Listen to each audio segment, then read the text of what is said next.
Bonjour frères et sœurs. J'espère que vous avez passé une très belle fête des tabernacles.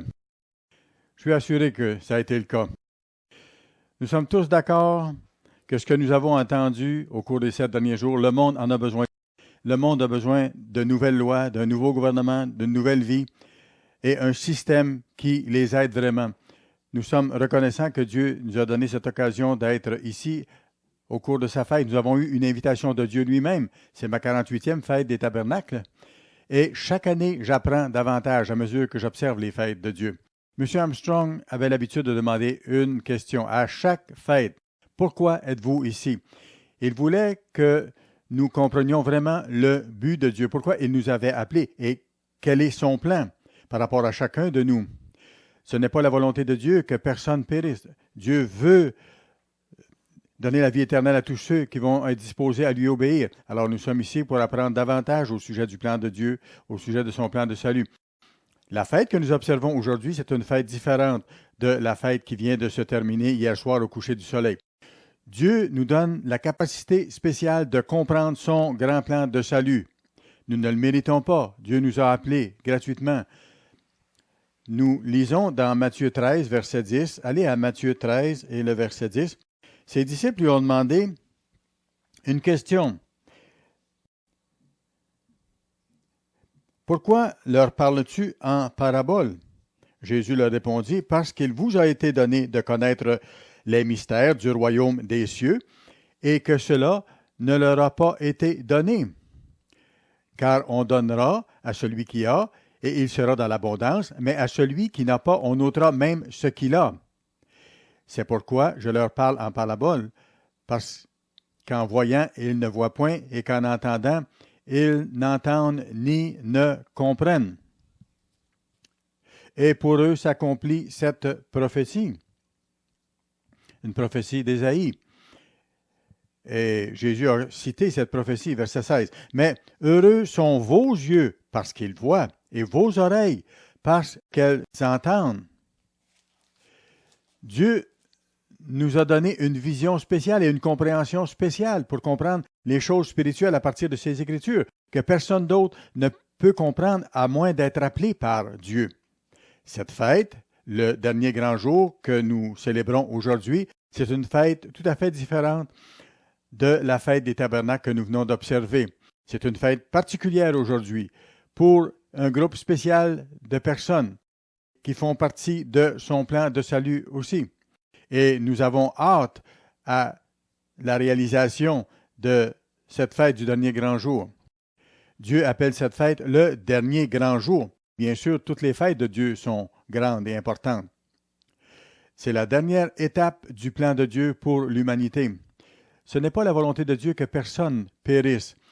Allons à Lévitique chapitre 23, s'il vous plaît. Lévitique chapitre 23. Dieu donne au chapitre 23 de Lévitique ses fêtes, son plan de salut. Verset 39, qu'est-ce qui est écrit? Le 15e jour du 7e mois, quand vous récolterez les produits du pays, vous célébrerez donc une fête à l'Éternel pendant 7 jours. Le premier jour sera un jour de repos et le 8e jour sera un jour de repos. Et voici qu'il parle du 8e jour, le jour qu'on célèbre aujourd'hui. Il n'y a pas beaucoup de détails de donner ici. Sauf qu'il dit que le 8e jour, il y a un autre événement spécial, il y a un repos spécial, il y a une fête particulière. Allons à Néhémie, chapitre 8. Néhémie a célébré cette même fête selon l'ordre de Dieu. Néhémie 8 et le verset 18. On lut dans le livre de la loi de Dieu chaque jour, depuis le premier jour jusqu'au dernier. On célébra la fête pendant 7 jours et il y eut une assemblée solennelle le 8e jour, comme cela est ordonné.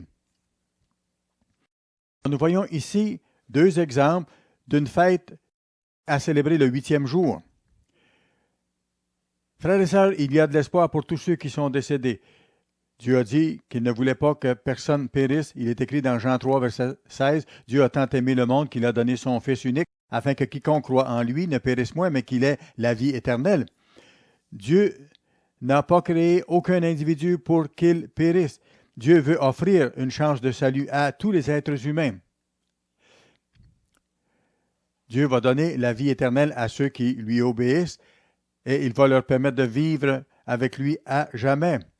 Entre-temps, il faut développer le caractère parfait de Dieu pour que nous devenions membres de sa famille, pour qu'il puisse partager son pouvoir, sa gloire et sa richesse avec ses enfants pour l'éternité. Actes chapitre 4, s'il vous plaît. Actes chapitre 4. Voyons ce que l'apôtre Pierre dit ici, verset 12. Il n'y a de salut en aucun autre, car il n'y a sous le ciel aucun autre nom qui ait été donné parmi les hommes par lequel nous devions être sauvés. Le salut n'est pas en Mahomet, ni en Allah, ni en Bouddha, mais seulement en Jésus-Christ, en ce nom. Aucun autre nom sous le ciel n'existe par lequel nous puissions être sauvés, comme il est mentionné ici.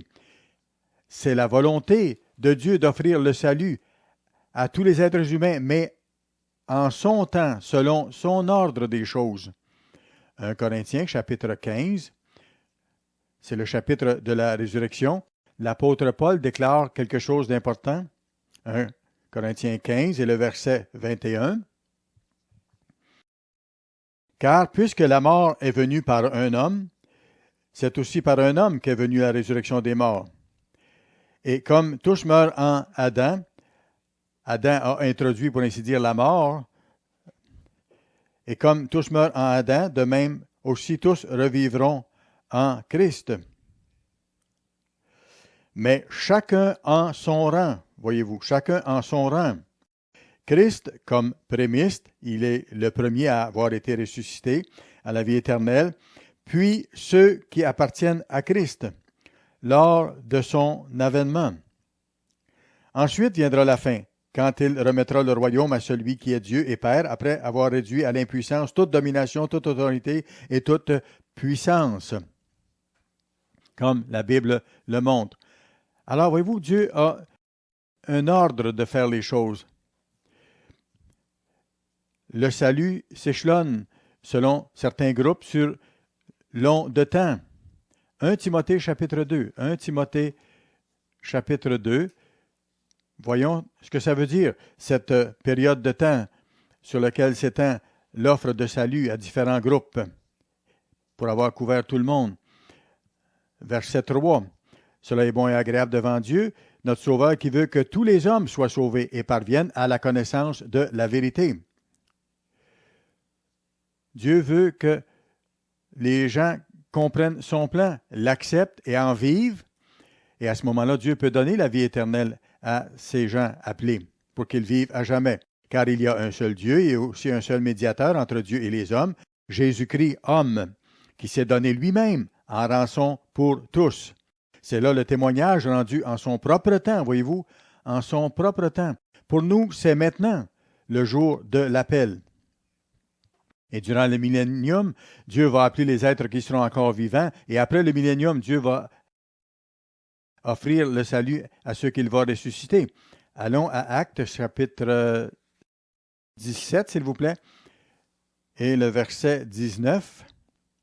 Acte 17 et le verset 19.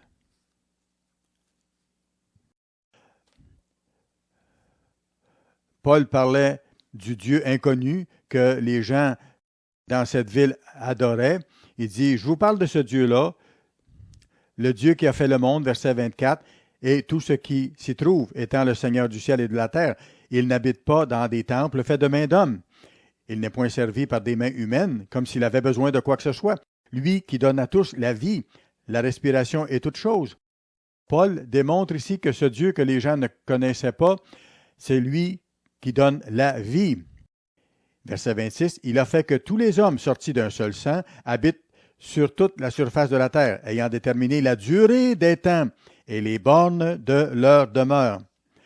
Il a voulu qu'ils cherchent le Seigneur et qu'ils s'efforcent de le trouver en tâtonnant, bien qu'il ne soit pas loin de chacun de nous. Car en lui, nous avons la vie, le mouvement et l'être. C'est ce qu'ont dit aussi quelques-uns de vos poètes. De lui, nous sommes la race. Ainsi donc, étant la race de Dieu, nous ne devons pas croire que la divinité soit semblable à de l'or, à de l'argent ou à de la pierre sculptée par l'art et l'industrie de l'homme. Dieu, sans tenir compte des temps d'ignorance, annonce maintenant à tous les hommes, en tout lieu, qu'ils ont à se repentir. parce qu'il a fixé un jour où il jugera le monde, selon la justice, par l'homme qu'il a désigné, ce dont il a donné à tous une preuve certaine en le ressuscitant des morts, en parlant de Jésus-Christ. Le Christ aura la responsabilité de juger, et tous devront paraître devant le trône du jugement de Christ. Hébreux chapitre 9, l'apôtre Paul écrit ici, Hébreux 9 et le verset 27. Et comme il est réservé aux hommes de mourir une seule fois, qui que nous soyons, tous les êtres humains vont mourir. Après quoi vient le jugement. Voyez-vous, ceux qui sont appelés maintenant, l'Église de Dieu, nous sommes actuellement sous le jugement, sous l'examen de Dieu pour voir ce que nous faisons avec ce qu'il nous a montré. 1 Pierre 4, verset 17. Et regardez, car le moment où le jugement va commencer par la maison de Dieu, c'est là que ça commence. Or, si c'est par nous que le jugement commence, quelle sera la fin de ceux qui n'obéissent pas à l'Évangile de Dieu? Et si le juste se sauve avec peine, que deviendront l'impie et le pécheur? Ainsi que ceux qui souffrent selon la volonté de Dieu remettent leur âme au fidèle Créateur en faisant ce qui est bien. Alors, l'Église de Dieu, ses appelés actuellement, nous tous qui célébrons la fête, nous sommes sous le jugement de Dieu, sous l'examen de Dieu. Il faut nous-mêmes nous examiner. Nous sommes sous le jugement de Dieu. Nous avons accepté la vérité de Dieu. Nous avons accepté d'être dirigés par lui, d'être corrigés par lui, et nous lui avons dit au baptême que nous voulons vivre selon ses voies et vivre à jamais avec lui dans le monde à venir. Voyez-vous, nous sommes, nous, sous ce jugement, nous seuls pour l'instant, parce que nous sommes seuls appelés, ceux de l'Église. Matthieu chapitre 10, et nous allons lire le verset 15. Matthieu 10 et le verset 15. Je vous le dis en vérité, au jour du jugement, le pays de Sodome et de Gomorrhe sera traité moins rigoureusement que cette ville-là. Sodome et Gomorrhe n'ont pas été jugés par Dieu. On voit qu'ils seront ressuscités un jour pour être jugés. Ils auront leur chance d'être appelés au salut. Ils n'ont pas encore été appelés au salut. Le Christ montre ici que les gens qui ont rejeté ses disciples, les gens qui ont rejeté le Christ à l'époque où il était sur la terre, il dit, vous qui avez rejeté le Christ alors que mes disciples enseignaient la vérité, vous allez être jugés plus sévèrement au moment de la résurrection que Sodome et Gomorrhe. Certains disent que nous prêchons une deuxième chance de salut. Jamais nous n'avons prêché une telle chose. Dieu donne à chacun une seule occasion d'être sauvé. Une seule occasion pour se qualifier vers la vie éternelle. Nous ne le méritons pas. Dieu nous donne cette occasion. Ce n'est pas une seconde chance. Les hommes ont un concept inexact de Dieu. Dieu est mal compris. Les gens ne le comprennent pas. Ils parlent de Dieu, mais ce sont des préceptes d'hommes. Ésaïe, chapitre 29, nous allons lire le verset 13. Ésaïe, chapitre 29 et le verset 13. Le Seigneur dit, « Quand ce peuple s'approche de moi, il m'honore de la bouche et des lèvres, mais son cœur est éloigné de moi, et la crainte qu'il a de moi n'est qu'un précepte de tradition humaine. » Voyez-vous? Ils n'ont pas la vraie connaissance de Dieu. Ce sont des commandements d'hommes. J'ai grandi, moi, dans une église protestante, peut-être vous aussi, dans une autre église. On nous a enseigné que si on était bon, on irait au ciel. Si on était mauvais, on irait en enfer. Ce n'est pas ce que la Bible dit. C'est ce que les hommes disent et ce que les hommes disent de Dieu. Ils ne connaissent pas Dieu. Ils ne connaissent pas le plan de Dieu. Je ne connaissais pas Dieu ni son plan jusqu'à ce que Dieu m'appelle. Et ça a été la même chose en ce qui vous concerne. Jusqu'au jour où Dieu vous a appelé et vous révèle son plan, vous montre à quel point il est un grand Dieu, merveilleux. Alors, Dieu nous dit que les préceptes d'hommes ne sont pas la vraie connaissance de Dieu, ne sont pas la vraie crainte de Dieu. des milliards de personnes sont décédées sans jamais connaître le vrai Dieu dont nous parlons. Le dernier grand jour représente l'occasion qui sera donnée à tous ces gens-là qui sont morts dans l'histoire de revenir à la vie et d'être appelés. C'est un honneur pour nous de comprendre son plan et nous sommes entraînés dans sa vérité maintenant pour aider les autres un jour lorsqu'ils seront ramenés à la vie et qu'ils seront à leur tour sous le jugement. Dieu est tout-puissant. Rien ne lui est impossible. Dieu est vraiment le tout-puissant. Rien n'est au-dessus de ses forces. Voyons 2 ou 3 passages à ce sujet-là. Allons dans le livre de Genèse, chapitre 18, s'il vous plaît. Genèse, chapitre 18.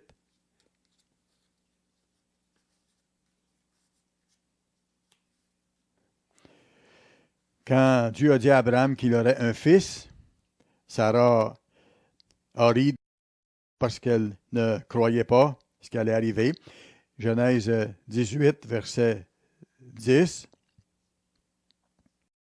L'un d'entre eux dit, « Je reviendrai vers toi à cette même époque, et voici, Sarah, ta femme, aura un fils. » Sarah écoutait à l'entrée de la tente qui était derrière lui.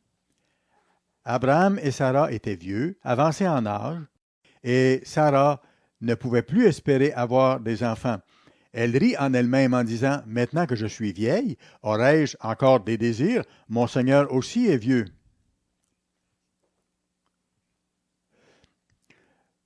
L'Éternel dit à Abraham, « Pourquoi donc Sarah a-t-elle ri en disant, « Est-ce que vraiment j'aurai un enfant, moi qui suis vieille? Y a-t-il quelque chose qui soit étonnant de la part de l'Éternel? » Voilà la grande question. Rien n'est impossible à Dieu. Si vous avez des besoins, si vous avez des situations difficiles, rien n'est trop grand pour Dieu. C'est le Dieu de l'Église, c'est le Dieu du plan que nous voyons, c'est le Dieu des jours saints, c'est El Shaddai, le Tout-Puissant. Allons à Jérémie, chapitre 32. Jérémie, chapitre 32. Et nous allons lire le verset 17, dans le même ordre d'idée de ce que je viens de vous dire. Jérémie 32 et le verset 17. Dieu peut toutes choses. Ah, Seigneur éternel, voici, tu as fait les cieux et la terre par ta grande puissance et par ton bras étendu. Rien n'est étonnant de ta part. Voilà le principe. Verset 27. Voici, je suis l'Éternel, le Dieu de toute chair. Y a-t-il rien qui soit étonnant de ma part? Que dire de vos problèmes, de vos difficultés, de vos épreuves? Est-ce qu'il y a des choses au-dessus des pouvoirs de Dieu lorsque nous sommes malades? Est-ce qu'il y a quelque chose de trop grand pour Dieu? Non, rien n'est impossible à Dieu et Dieu ne ment pas. Nous devons mettre notre foi en sa grande puissance. Rien ne lui est impossible. Allons à Luc chapitre 1. Luc chapitre 1.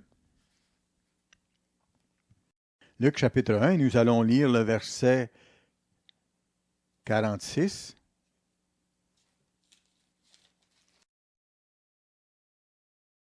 Luc 1, verset 46.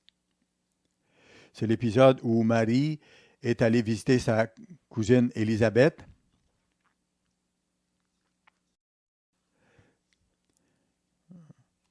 Verset 46. Et Marie dit, « Mon âme exalte le Seigneur et mon esprit se réjouit en Dieu, mon Sauveur, parce qu'il a jeté les yeux sur la bassesse de sa servante, car voici désormais toutes les générations me diront bienheureuse, parce que le Tout-Puissant a fait pour moi de grandes choses. Son nom est saint, et sa miséricorde s'étend d'âge en âge sur ceux qui le craignent. » Verset 37. Car rien n'est impossible à Dieu. C'est ce que l'archange Gabriel a dit. En tant qu'être humain, on a de la difficulté à saisir la puissance de Dieu et la puissance du Christ.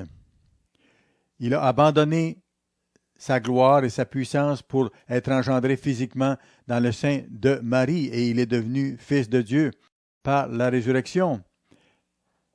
Nous avons de la difficulté à saisir la dimension de ça, mais voilà la puissance de Dieu. Écoutez, l'univers entier attend ce que la Bible appelle la révélation des fils de Dieu, que nous soyons transformés, que nous devenions membres de la famille de Dieu. Dieu a appelé des êtres humains faits de la terre. Il veut leur pardonner leurs fautes, leur montrer la voie à suivre, les aider à changer et ensuite leur donner un héritage extraordinaire. Dieu nous a appelés à la gloire, à la puissance, et il nous faut garder les yeux sur cela, sur notre appel, sur la grandeur de notre appel et de ce qui nous attend. Seulement l'Église comprend le but de Dieu, le but de son plan, ce qu'il est en train d'accomplir maintenant. Nous savons qu'il y a de l'espoir pour tous ceux qui sont décédés. Il y a de l'espoir pour eux. Ça nous démontre clairement dans l'œuvre de Dieu qu'aujourd'hui, au moment où nous vivons, ce n'est pas le seul jour de salut. Un autre jour de salut vient pour tous ceux qui sont décédés dans l'histoire. Le seul espoir de l'humanité décédée, c'est dans la résurrection. Allons à Jean, chapitre 5, s'il vous plaît. Jean, chapitre 5, verset 24. Jean 5 et le verset 24. En vérité, je vous le dis, celui qui écoute ma parole et qui croit à celui qui m'a envoyé a la vie éternelle et ne vient point en jugement. Donc, il n'est pas condamné, mais il est passé de la mort à la vie. Voyez-vous, comme on a lu dans Matthieu 13, Dieu nous a bénis abondamment. Il nous a donné des yeux pour voir et des oreilles pour entendre. Il nous faut garder les yeux ouverts et les oreilles ouvertes pour être sensibles et ouverts à la vérité de Dieu et vivre selon les lois de Dieu. Nous sommes actuellement sous l'examen de Dieu. Il veut voir ce que nous faisons avec ce qu'il nous a donné. Verset 25, en vérité, je vous le dis, l'heure vient, et elle est déjà venue, où les morts entendront la voix du Fils de Dieu. Et ceux qui l'auront entendu vivront. Car comme le Père a la vie en lui-même, ainsi il a donné au Fils d'avoir la vie en lui-même, et il lui a donné le pouvoir de juger, parce qu'il est le Fils de l'homme. Ne vous étonnez pas de cela. Car l'heure vient où tous ceux qui sont dans les sépulcres entendront sa voix. Ils vont revenir à la vie. Ils entendront sa voix et sortiront des sépulcres. Il dit, mes brebis entendent ma voix et me suivent. Ils entendront la voix du Fils de l'homme et sortiront des sépulcres. Ils revivront. Ceux qui auront fait le bien ressusciteront pour la vie, mais ceux qui auront fait le mal ressusciteront pour le jugement. Le Christ a dit clairement qu'il est la résurrection, il est la vie. Nous devons lui appartenir, le Christ est en nous, et nous devons être en Jésus-Christ, marcher selon ses voies. Jean chapitre 11 maintenant, lorsque Lazare est mort, Jésus-Christ s'est rendu et l'a ressuscité. Et on voit ici que Marthe lui exprime ses idées, verset 22. Verset 22. Mais maintenant même, je sais que tout ce que tu demanderas à Dieu, Dieu te l'accordera. Voilà la foi qu'elle avait, Marthe. Tout ce que vous demandez à Dieu, Marthe a dit, tout ce que tu vas demander à ton Père, il va te l'accorder. Jésus lui dit, ton frère ressuscitera. Je sais, lui répondit Marthe, qu'il ressuscitera à la résurrection au dernier jour. Jésus lui dit, je suis la résurrection et la vie. Celui qui croit en moi vivra, même s'il meurt. Et quiconque vit et croit en moi ne mourra jamais. Crois-tu cela? Celui qui vit en Jésus-Christ et qui croit en lui, croit au Sauveur de l'humanité. Et c'est par lui qu'il peut être sauvé. Il est notre espoir. On doit désirer être dans la première résurrection parce que c'est la meilleure résurrection. Pour nous, c'est aujourd'hui le temps de nous qualifier et d'arriver à la première résurrection. Le jugement de Dieu est sur sa maison maintenant, sur ceux qu'il appelle. Il nous faut être fidèles jusqu'au retour du Christ, jusqu'à ce qu'il nous ressuscite et nous permette d'entrer dans la famille de Dieu. Allons à Apocalypse chapitre 20, s'il vous plaît. Commençant au verset 1. Une vision que Jean a vue. Puis je vis descendre du ciel un ange qui avait la clé de l'abîme et une grande chaîne dans sa main. Il saisit le dragon, le serpent ancien, qui est le diable et Satan, et il le lia pour 1000 ans. Ça va se réaliser au moment où le jour des expiations va s'accomplir, et ce sera le jour le plus heureux de l'histoire, parce que l'humanité sera libérée de Satan et de ses démons. Il le jeta, verset 3, dans l'abîme, ferma là l'entrée au-dessus de lui, afin qu'il ne séduise plus les nations, jusqu'à ce que les 1000 ans soient accomplis. Après cela, il faut qu'il soit délié pour un peu de temps. Verset 4. Et je vis des trônes, et à ceux qui s'y assirent fut donné le pouvoir de juger. Et les âmes de ceux qui avaient été décapités à cause du témoignage de Jésus et à cause de la parole de Dieu, et de ceux qui n'avaient pas adoré la bête ni son image, et qui n'avaient pas reçu la marque sur leur front, ni sur leurs mains. Ils revinrent à la vie. Ils régnèrent pendant 1000 ans. Cette première résurrection aura lieu au retour de Christ. Et les gens qui seront ressuscités à ce moment-là vont régner avec le Christ pendant 1000 ans. Nous venons de célébrer cela au cours des 7 derniers jours. Les autres morts, verset 5, ne revinrent point à la vie jusqu'à ce que les 1000 ans soient accomplis. Alors, on voit qu'il y aura une résurrection. Les autres morts vont demeurer morts jusqu'après cette période de 1000 ans. Avant le 1000 ans, il y aura une première résurrection et il y aura une deuxième résurrection après le 1000 ans qui s'adresse à toutes les personnes qui ont vécu dans l'histoire et qui vont être ramenées à la vie. On parle de milliards et de milliards d'individus, d'êtres humains, et ils auront à ce moment-là leur première chance d'apprendre les voies de Dieu, et nous serons là pour les aider à apprendre ces voies de vie. Nous allons leur enseigner à partir des Écritures, comme nous apprenons maintenant. Les autres morts ne revinrent point à la vie jusqu'à ce que les 1000 ans soient accomplis. C'est la première résurrection. Il parle de celle qui a lieu avant le 1000 ans, juste avant le 1000 ans. Verset 6. Heureux et saints ceux qui ont part à la première résurrection. La seconde mort n'a point de pouvoir sur eux. Mais ils seront sacrificateurs de Dieu et de Christ, et ils régneront avec lui pendant 1000 ans. Tous les chrétiens meurent une fois, mais une fois qu'ils seront ressuscités, la deuxième mort n'aura point de pouvoir sur eux et nous pourrons vivre éternellement avec le Christ. Nous avons choisi de lui obéir. Nous ne choisissons pas de nous détourner de Dieu, de ses lois, de son plan. Nous voulons être avec lui. C'est notre espoir, c'est notre seul espoir de vie éternelle et de gloire. Dieu nous a placés dans le corps du Christ, dans l'Église de Dieu, dans son Église. Je me rappelle, en 1977, j'ai donné un sermon le dernier grand jour.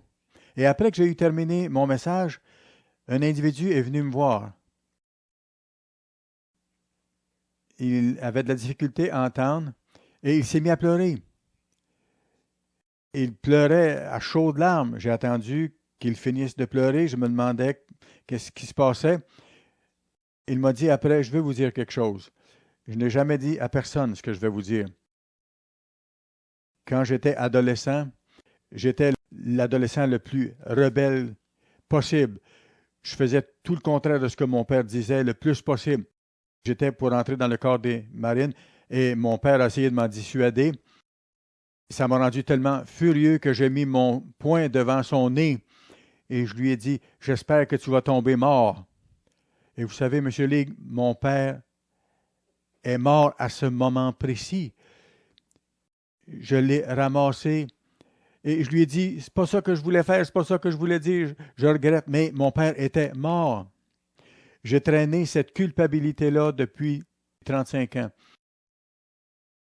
Et vous me faites réaliser que je vais revoir mon père. Et la première chose que je vais faire en revoyant mon père, je vais mettre mes bras autour de lui et je vais lui dire, papa, je ne voulais pas faire ça et je ne voulais pas te dire ça. Je t'aime. Voilà ce que représente le jour que nous célébrons aujourd'hui. Un jour qui aura un impact extraordinaire sur tous les êtres humains à n'avoir jamais vécu. Jean, chapitre 7, maintenant. Jean, chapitre 7. On parle du dernier grand jour de la fête ici. Le Christ a agi de façon particulière en ce dernier jour qu'on voit ici. Jean 7 et le verset 37. Le dernier jour, le grand jour de la fête, celui que nous célébrons aujourd'hui, Jésus se tenant debout s'écria, « Si quelqu'un a soif, qu'il vienne à moi et qu'il boive. Celui qui croit en moi, des fleuves d'eau vive couleront de son sein, comme dit l'Écriture. » Ce jour va venir. Et tous les êtres humains auront l'occasion d'être appelés. Allons à Apocalypse 22, s'il vous plaît. Apocalypse chapitre 22. Vers la fin du livre, Apocalypse 22, et nous allons lire à partir du verset 12. « Voici, je viens bientôt, et ma rétribution est avec moi, pour rendre à chacun selon son œuvre. Je suis l'alpha et l'oméga, le premier et le dernier, le commencement et la fin. Heureux ceux qui lavent leurs robes, afin d'avoir droit à l'arbre de vie, et d'entrer par les portes dans la ville. Dehors les chiens, les magiciens, les débauchés, les meurtriers, les idolâtres, et quiconque aime et pratique le mensonge. Moi, Jésus, j'ai envoyé mon ange pour vous attester ces choses dans les églises. Je suis le rejeton et la postérité de David, l'étoile brillante du matin. Et voici l'invitation, et l'Esprit et l'Épouse disent, « Viens !» Et que celui qui entend dise, « Viens !» Et que celui qui a soif vienne, que celui qui veut prenne de l'eau de la vie gratuitement. Comme nous venons de lire dans Jean 7. Alors, il sera dit aux gens, « Voici, le salut vous est offert maintenant, venez, venez. » Pour nous, l'invitation, elle est pour le temps présent. Matthieu 11, s'il vous plaît. Matthieu 11 maintenant. À partir du verset 28. « Venez à moi, vous tous qui êtes fatigués et chargés, et je vous donnerai du repos. Prenez mon joug sur vous et recevez mes instructions, car je suis doux et humble de cœur, et vous trouverez le repos pour vos âmes. » Je répète, venez à moi, vous tous qui êtes fatigués et chargés, et je vous donnerai du repos. C'est important. Prenez mon joug sur vous et recevez mes instructions, car je suis doux et humble de cœur, et vous trouverez le repos pour vos âmes. Car mon joug est doux et mon fardeau léger. Plus nous découvrons qui est Dieu, plus nos fardeaux deviennent légers lorsque nous nous confions à lui. Dieu a dit, « Venez à moi et vous trouverez du repos. » C'est notre Sauveur qui nous invite d'aller à lui. Comme j'ai mentionné, ce n'est pas la volonté de Dieu que personne périsse. Allons à Ézéchiel, chapitre 33, s'il vous plaît. Ézéchiel, chapitre 33, et le verset 11. Dieu dit par la bouche d'Ézéchiel, « Dis-leur, je suis vivant, dit le Seigneur l'Éternel. Ce que je désire, ce n'est pas que le méchant meure, c'est qu'il change de conduite et qu'il vive. Revenez, revenez de votre mauvaise voie. Pourquoi mourriez-vous, maison d'Israël? » Dieu plaide, pour ainsi dire, avec la nation d'Israël ici pour qu'ils se détournent de leur voie mauvaise et qu'ils apprennent les voies de Dieu, qu'ils observent ses lois pour qu'ils soient heureux. Malheureusement, ils ont continué à se rebeller contre Dieu. Dieu ne prend pas plaisir à la mort. Dieu ne prend pas plaisir à voir les gens mourir. Ézéchiel 18 maintenant et le verset 23.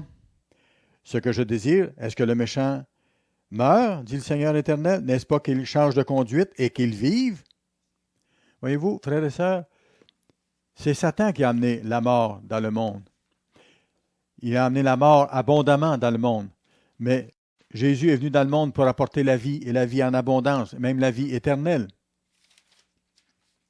Alors ici, Dieu plaide, pour ainsi dire. Il dit, je suis vivant, changez, revenez de votre mauvaise voie. Pourquoi mourriez-vous, maison d'Israël? Dieu est celui qui donne la vie, et Dieu offre la vie éternelle à tous les êtres humains, mais en son temps, chacun à son temps. Dieu veut que les gens puissent changer et avoir la vie. Allons à Romains chapitre 11, s'il vous plaît. Romains chapitre 11. C'est l'apôtre Paul ici qui parle. Romains 11 et le verset 25, il parle de la nation d'Israël, toute la maison d'Israël, qui se verra offrir le salut au temps que Dieu a fixé, au moment de ce dernier grand jour, quand le dernier grand jour va se réaliser et que tous les êtres humains qui ont vécu dans l'histoire vont être ramenés à la vie. Romains 11 et le verset 25. Cette résurrection sera extraordinaire. Il y aura tellement de bonheur à ce moment-là. Tous les êtres humains auront la chance de faire partie du plan de salut de Dieu. Ils vont découvrir la vérité. Verset 25. « Car je ne veux pas, frères, que vous ignoriez ce mystère afin que vous ne vous regardiez point comme sages. Une partie d'Israël est tombée dans l'endurcissement jusqu'à ce que la totalité des païens soit entrée. Et ainsi tout Israël sera sauvé, selon qu'il est écrit. Le libérateur viendra de Sion, et il détournera de Jacob les impiétés. Et ce sera mon alliance avec eux, lorsque j'ôterai leurs péchés. En ce qui concerne l'Évangile, ils sont ennemis à cause de vous, mais en ce qui concerne l'élection, ils sont aimés à cause de leur Père. Car les dons et l'appel de Dieu sont irrévocables. » Le plan de Dieu couvre la nation d'Israël, tout Israël aussi. Ils auront leur chance de se voir offrir le salut. Tous auront accès à l'arbre de vie et pourront avoir la vie éternelle, à moins d'être incorrigibles, comme on voit dans la Bible. Alors Dieu va ressusciter toute la nation d'Israël.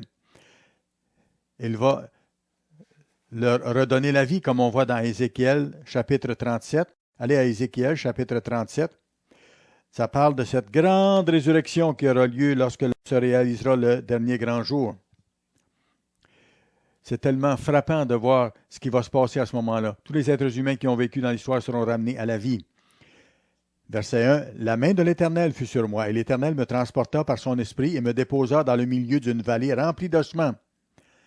Il me fit passer auprès d'eux, tout autour, et voici, ils étaient fort nombreux à la surface de la vallée, et ils étaient complètement secs, symbolisant qu'ils sont morts depuis très longtemps. Il me dit, Fils de l'homme, est-ce que ces eaux pourront revivre? Voilà la question. Est-ce qu'il y a quelque chose qui est au-dessus des forces de Dieu?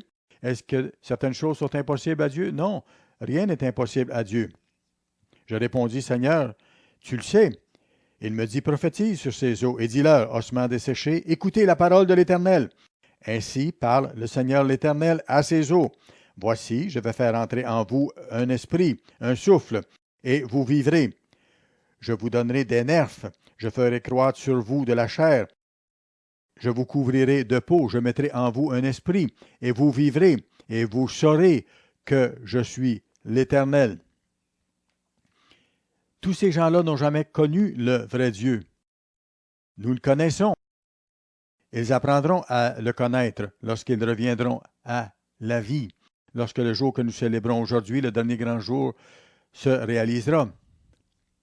Ce sera le temps où le salut spirituel sera offert à toute l'humanité qui est décédée. Il y a un seul Dieu, il n'y a pas d'autre Dieu. Il y a un seul Dieu. Les gens, à travers l'histoire, ont cru à toutes sortes de faux dieux qui n'existaient pas. Il y existe un seul Dieu. Et Dieu veut partager l'éternité avec tous.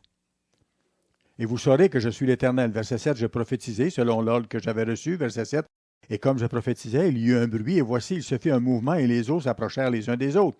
Je regardai, et voici, il leur vint des nerfs, la chair crue, et la peau les couvrit par-dessus. Mais il n'y avait point en eux d'esprit, c'est-à-dire de souffle. Et il me dit, prophétise, et parle à l'Esprit. Prophétise, Fils de l'homme, et dis à l'Esprit, ainsi parle le Seigneur l'Éternel. Esprit vient des 4 vents, souffle sur ces morts, et qu'ils revivent. Il parle ici d'une résurrection à la vie physique. Les gens vont avoir un corps physique. Je prophétisai, verset 10, selon l'ordre qu'il m'avait donné, et l'Esprit, le souffle, entra en eux, et ils reprirent vie, et ils se tinrent sur leurs pieds. C'était une armée nombreuse, très nombreuse. Il me dit, Fils de l'homme, ces eaux, c'est toute la maison d'Israël. Voici, ils disent, nos eaux sont desséchées, notre espérance est détruite, nous sommes perdus. Prophétise donc et dis-leur, ainsi parle le Seigneur, l'Éternel, voici, j'ouvrirai vos sépulcres, je vous ferai sortir de vos sépulcres, ô mon peuple, et je vous ramènerai dans le pays d'Israël. Rappelez-vous, le Christ a dit que je suis la résurrection. Tous ceux qui sont dans les sépulcres entendront ma voix et en sortiront. Nous voyons ici la réalisation de cette prophétie de Jésus, de cette promesse, pour ainsi dire. Verset 14.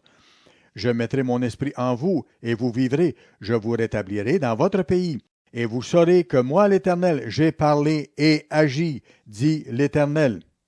La parole de l'Éternel me fut adressée en ces mots, et toi, fils de l'homme, prends une pièce de bois et écris dessus. Et ici, il annonce autre chose, la réunification de Juda et d'Israël. Mais on voit comment Dieu réalise son plan. Dieu a donné ses lois à Abraham, à Israël, à sa nation choisie. Ils l'ont rejeté malheureusement. Dieu a été très patient envers eux. À la fin, ils se verront offrir le salut. À la fin, ils pourront être sauvés comme nous. Nous devons désirer être là pour la deuxième résurrection, pour retrouver nos chers disparus, nos parents, nos grands-parents, nos ancêtres, nos amis. Ce sera formidable. Quelle occasion unique, merveilleuse, tellement touchante. C'est le grand plan merveilleux de Dieu pour toute l'humanité. Rappelons-nous le plan de Dieu. Ces jours saints représentent quelque chose de grandiose. La Pâque, les jours des pains sans levain, la Pentecôte, la fête des trompettes, le jour des expiations, la fête des tabernacles, et maintenant le dernier grand jour, ce qui complète son plan. Rappelons-nous toujours ces choses-là. Le plan de Dieu est un plan merveilleux. Il nous faut l'étudier, l'approfondir, le faire nôtre, mettre en pratique les voies de Dieu, nous préparer de plus en plus pour recevoir les responsabilités qu'il veut nous donner. Nous sommes à l'entraînement actuellement pour quelque chose qui approche. Nous sommes en préparation sous la supervision de Dieu. Nous sommes en train de développer, de vivre selon les voies de Dieu pour que nous puissions les enseigner dans le monde à venir. Vous savez, l'univers entier attend la délivrance, pour ainsi dire. Dieu a un plan merveilleux. Il nous l'a révélé. Le Tout-Puissant va nous aider tous. Plus nous allons le chercher, plus il va nous aider. Rappelez-vous qu'il n'y a rien d'impossible à Dieu. Rien n'est trop difficile pour lui. Aucun problème ne peut être réglé, ni aucune difficulté ne peut être vaincue. Dieu veut que nous vainquions, veut que nous croissions dans la grâce et dans la connaissance. Il travaille pour nous aider. Même ses anges sont à notre service dans ce sens-là. Désirons être dans la première résurrection pour être là à la deuxième résurrection aussi. Si je ne suis pas là et si vous n'êtes pas là à la première résurrection, vous qui êtes appelés maintenant, vous ne serez pas dans la deuxième résurrection. Vous serez là à la troisième résurrection pour être détruits. Soyons fidèles. Soyons des enfants fidèles de Dieu. Gardons ses voies, gardons ses lois en tant que témoignage, comme de quoi ses voies marchent. Passez une merveilleuse journée aujourd'hui. Et rappelez-vous, frères et sœurs, qu'il nous faut être ensemble pour terminer l'œuvre, pour retrouver nos êtres chers lors de la grande résurrection qui aura lieu lors du dernier grand jour.